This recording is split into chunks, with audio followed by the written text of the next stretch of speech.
Assalamualaikum warahmatullahi wabarakatuh. Alhamdulillahirabbil alamin. Wassalatu wassalamu ala asyrofil anbiya'i wal mursalin sayyidil awwalin wal akhirin sayyidina wa maulana Muhammadin wa ala alihi wa sahbihi ajma'in. Asyhadu an la ilaha illallah wahdahu la syarika lah wa asyhadu anna sayyidana Muhammadan abduhu wa rasuluh la nabiyya ba'da.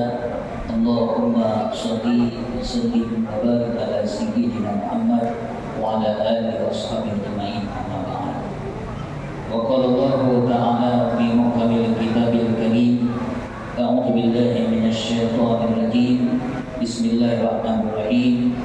Syahrul Ramadan alladzi unzila fihi al-Qur'an hudan lin-nas wa bayyinatin minal huda wal furqan ila akhir ayat. Shadaqallahul azim wa sadaqar rasul wa nafa'na bil Qur'anil azim wa nahnu 'ala dzalika minasy syahidin wasyakirin. Alhamdulillah, malam hari ini kita masuk di malam 20, di mana di malam 17 Ramadan, yang semoga dengan kita sepanjang Ramadan amal ibadah yang kita lakukan diterima oleh Allah Subhanahu wa taala. Kemudian selawat serta salam senantiasa kita sampaikan untuk junjungan kita baginda Rasul sallallahu alaihi wasallam, kepada beliau, sahabat Rasulullah dan umat ikut pada mereka tentunya berdasarkan Al-Qur'an dan juga hadis baginda Rasul sallallahu alaihi wasallam. Yang kami hormati pengurus masjid Al-Islamiyah dan jamaah sholat isya tarawih rahimahullah.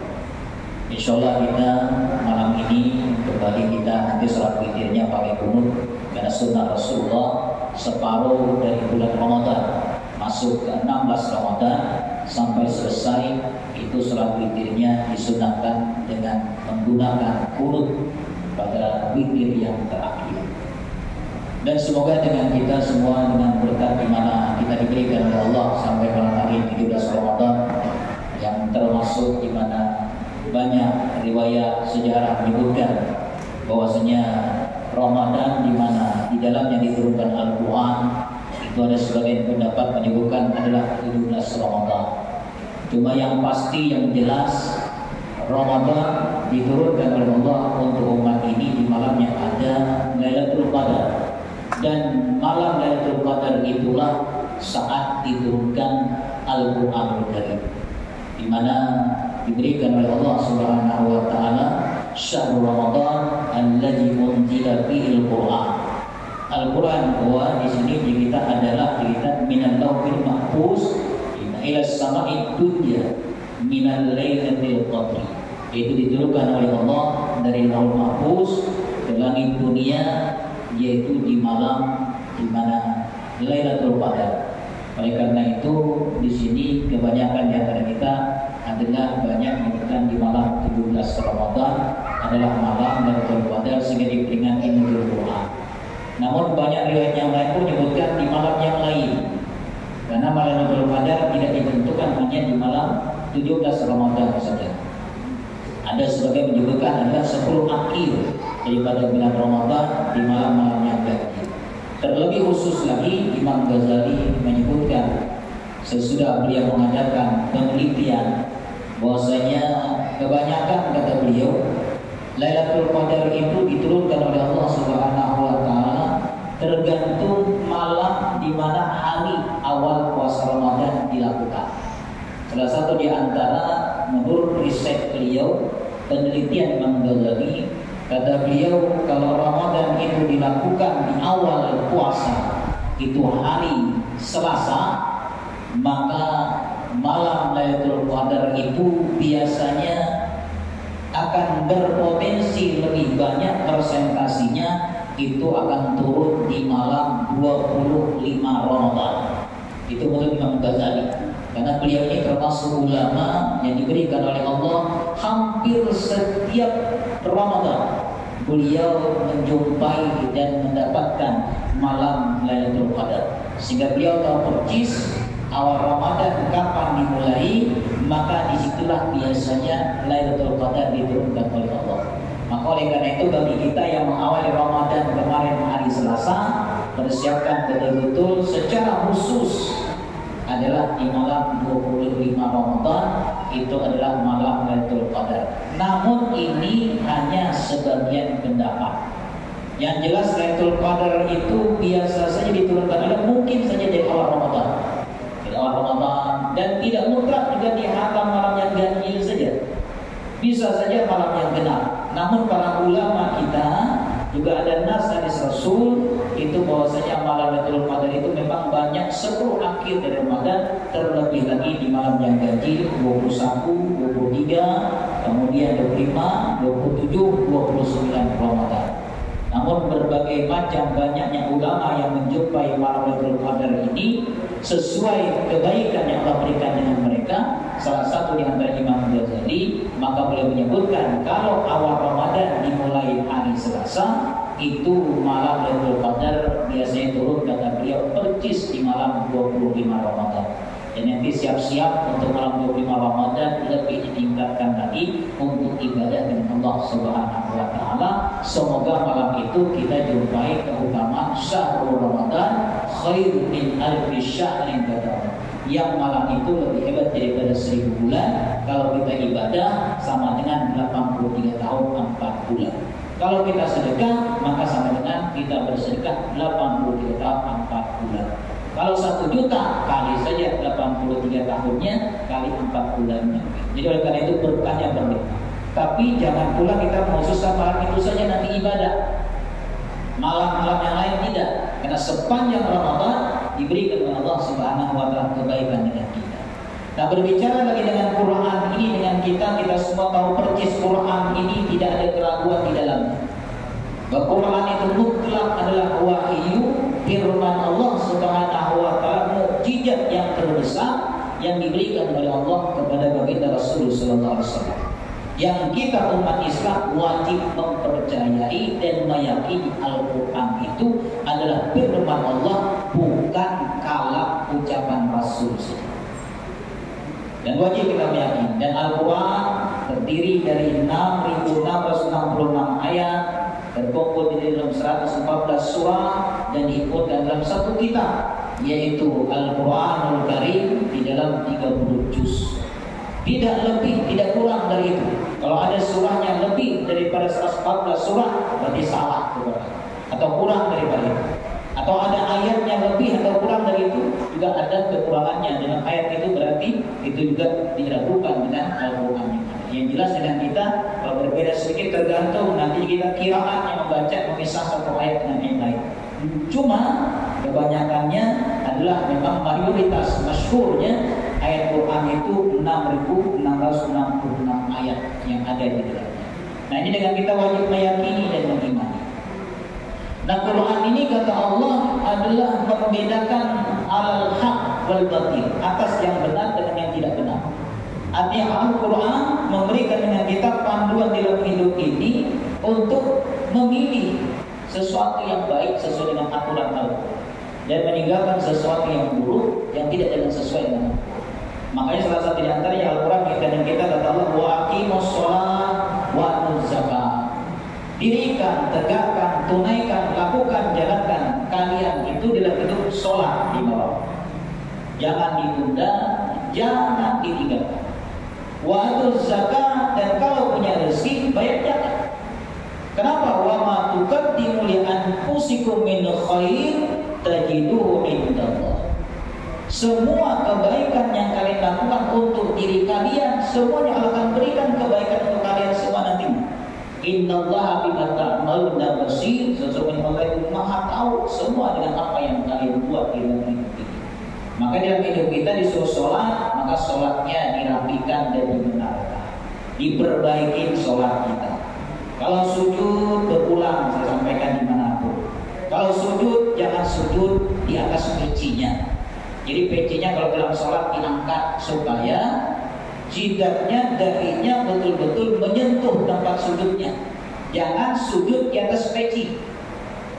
Karena orang sujud di atas peci itu tidak sah. Karena Rasul bilang, hadis dari Imam Bukhari, Imam kita Sayyidina Abdullah bin Abbas, dari Imam Bukhari, kita lihat kita Imam Bukhari Muslim, umirtu an asjuda ala sab'ati a'zam alal jabha. Itu salah satu di antara kata Sayyidina Abdullah bin Abbas, saya disuruh Rasul tempat sujud. Sesudah itu baru diserahkan rasa hidung diikuti, baru wal-yadaini warukbataini wa atrafil qadami, baru dua telapak tangan, dua lututnya dan ujung-ujung jari yang ditekukkan, ujung jari kakinya. Itu. Jadi kalau salah satu di antaranya ini tertutup dahi kita, maka sujud kita tidak sah. Alangkah ruginya kita sholat kalau sholat kita tidak sah hanya asbab dahi kita tertutup dengan peci. Nah selain itu lagi saat sujud kata Rasul, angkatlah sikumu, warfa mirfaqaik, kata Rasul, angkat sikunya.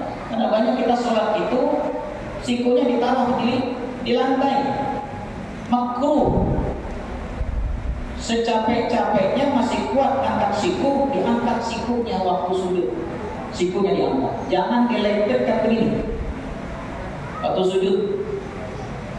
Ini banyak dengan kita, jadi banyak yang sujud itu begini.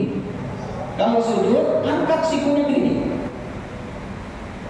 Jangan ditaruh sikunya. Itu penting dengan kita adab-adab cara sholat. Makanya berbeda orang yang punya ilmu dengan orang yang tidak punya ilmu. Orang yang punya ilmu, dia beribadah betul-betul dijaga cara ibadah. Nah, begitu proses jalan dari aqimus sholat kata sampai salam. Nah, salam pun ada aturan dengan kita.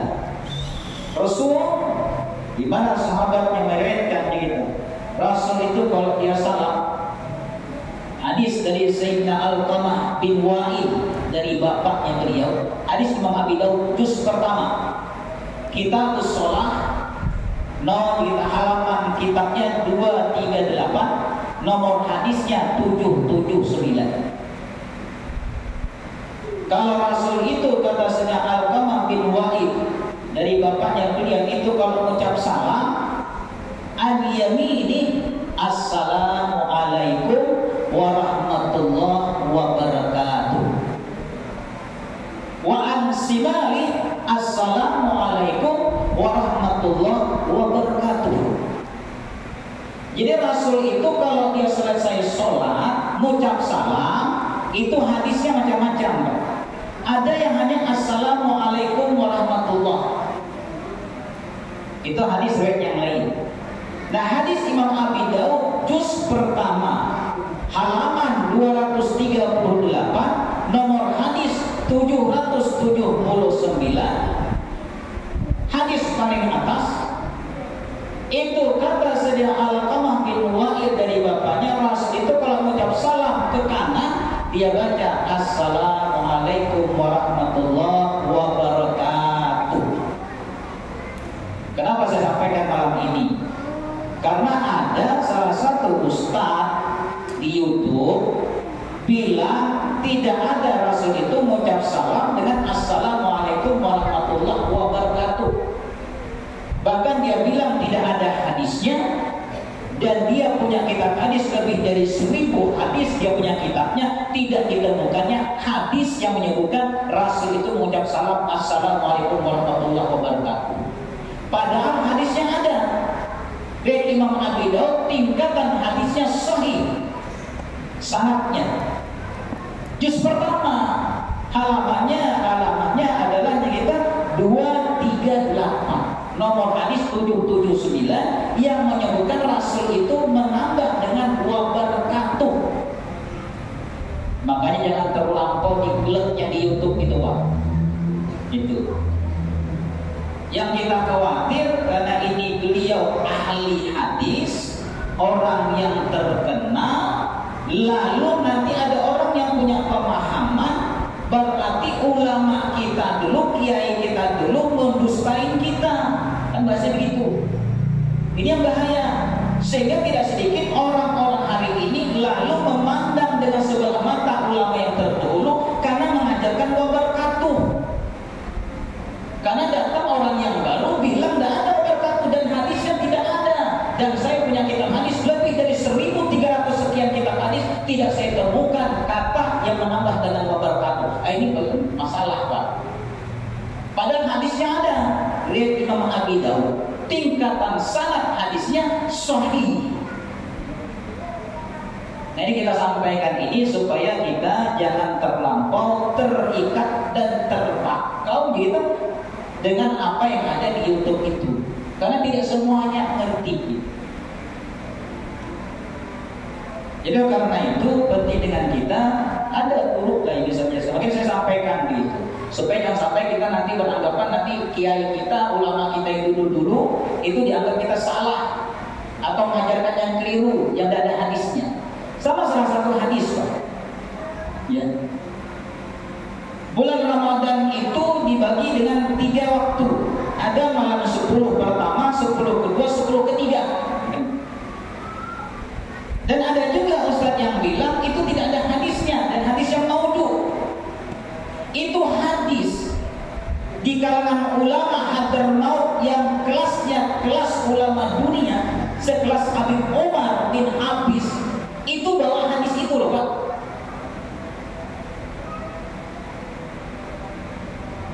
Habib Umar bin Habis, ulama-ulama Hadramaut membawa hadis yang 1 bulan Ramadan itu dibagi menjadi 3. Bulan yang pertama rahmat, 10 awal, 10 yang kedua itu maghfirah, 10 yang terakhir itu kelepasan dan kebebasan. Itu dibawa dengan beliau, dan ulama Hadramaut bawa hadis itu. Bahkan salah satu di antaranya ulama kita di Indonesia ini, khususnya Tuan Guru Kiai Haji Muhammad Zain bin Abdul Ghani, guru sekumpul yang dikenal dengan wali kutubnya, juga membawa hadis ini. Yang hadis ini mau ada riwayatnya walaupun tidak sahih gitu. Tapi kalau dikatakan maudhu, nah untuk bilang bid'ah gitu. Jadi orang-orang yang sudah masyhur keilmuannya, masyhur amalnya, masyhur martabatnya, masyhur kewaliannya, membawa hadis yang dibagi menjadi 3 ini dalam 1 bulan Ramadan. Kalau memang itu hadisnya salah dan palsu, tidak mungkin mereka jadi orang hebat di hadapan Allah. Ini catatan dengan kita. Kalau hadis itu dikatakan baik masih penting, tapi kalau dikatakan maudhu, naudzubillah ini Pak. Itu. Jadi salah satu di antaranya termasuk ungkapan yang menyatakan hadis Rasul yang membawa wabarakatuh dalam ucapan salam, dibilangnya tidak ada hadisnya. Kalaupun ada hadis yang maudhu, saya punya kitab hadis katanya dia 1300 sekian, tidak saya temukan hadis yang Rasul ucap Assalamualaikum warahmatullahi wabarakatuh. Wah, ini bermasalah. Padahal beliau dikenal seorang ustaz, seorang yang boleh luar biasa keilmuan hadisnya dan keilmuan Al-Qur'annya, tapi memberikan statement bahwa tidak ada hadisnya ini. Padahal hadisnya nyata sahih dalam kitab Imam Abi Daud. Itu juz pertama, bukan juz 2. Kalau juz 2 mungkin tidak terbaca. Ini juz pertama, baru halaman 779, 239, 238 baru hadisnya. Belum sampai 300 hadisnya. Kitab Shalah lagi, belum lagi kitab zakat belum sampai. Saya tadi tidak bawa hadisnya, Pak. Cuma saya foto saja hadisnya. Karena saya belajar Abi Daud ini 2 tahun, Pak. Makanya kita tahu persis ada hadis ini. Cuma ulama kita, kenapa mereka tidak mengajarkan wabarakatuh dalam sholat wajib? Hanya sampai warahmatullah saja. Itu hanya perbedaan ulama, tapi hadisnya ada. Cuma kalau dalam sholat jenazah dibawa dengan Assalamualaikum warahmatullahi wabarakatuh. Itu saja perbedaannya. Tapi tetap ada hadis yang menyebutkan bahwa Rasul itu kalau salam ke kanan, Assalamualaikum warahmatullahi wabarakatuh. Mau dia sholat sunnah, mau sholat wajib, mau sholat sejenazah, tetap ditambah dengan itu boleh. Karena ada hadisnya. Jadi makanya tidak semua yang diuntuk itu bisa diterima, Pak. Walaupun menurut kita dengan keilmuannya itu boleh dikatakan sudah oke, tapi terkadang manusia mungkin ada lupa. Tapi ini saya sampaikan untuk kita supaya tahu bahwa kita jangan berburuk sangka dengan ulama-ulama kita terdahulu, kiai-kiai kita dulu yang mereka mengajarkan Assalamualaikum warahmatullahi wabarakatuh. Itu memang ada hadisnya dan hadisnya sahih. Jadi yang sampai kita berburuk sangka, oh berarti ulama kita dulu, kiai kita dulu ngajarin salah dengan kita. Ternyata hadisnya tidak ada, bahkan hadisnya palsu. Tadi naudzubillah min dzalik. Jadi silakan dengan kita untuk terus dibaca Assalamualaikum warahmatullahi wabarakatuh, baik dalam sholat wajib atau sholat sunnah. Kalau tidak mau, silakan. Cuma sampai Assalamualaikum warahmatullahi saja. Tapi yang jelas hadisnya ada. Riwayat Imam Abi Daud dari Alqamah bin Wa'il dari bapak beliau, tingkatan hadisnya Sahih, halamannya 200 tinggi kita 38, nomor hadisnya 779, juz pertama kitab Abi Daud dalam bab kitab shalah, bahwa menambah dengan assalamualaikum warahmatullahi wabarakatuh ke kanan, assalamualaikum warahmatullahi wabarakatuh ke kiri, itu ada hadisnya. Saya kira itu saja Pak, mudah-mudahan kita diberkati Allah, sehingga kita tetap berbaik sangka dengan ulama-ulama kita terdahulu mengajarkan kepada kita dalam segala hal ibadah dan amaliyah. Karena semua itu semua dengan mereka, dengan keilmuan mereka yang mereka pelajari dari guru ke guru dan berdasarkan dengan kitab-kitab hadis yang datang kepada mereka untuk disampaikan dengan umat ini. Oleh karena itu mudah-mudahan kita jangan jauh dengan ulama, jangan sampai membenci ulama. Kalau ada kesalahan mereka, kita benarin, kita betulin, kita ingatkan. Itu saja dengan kita. Yang penting kita mari dengan kita beribadah dengan ibadah yang sudah diajarkan sesuai dengan sunnah Rasulullah SAW. Kurang lebihnya, salah dan hilafnya kami pribadi minta maaf, minta ridhanya. Assalamualaikum warahmatullahi wabarakatuh.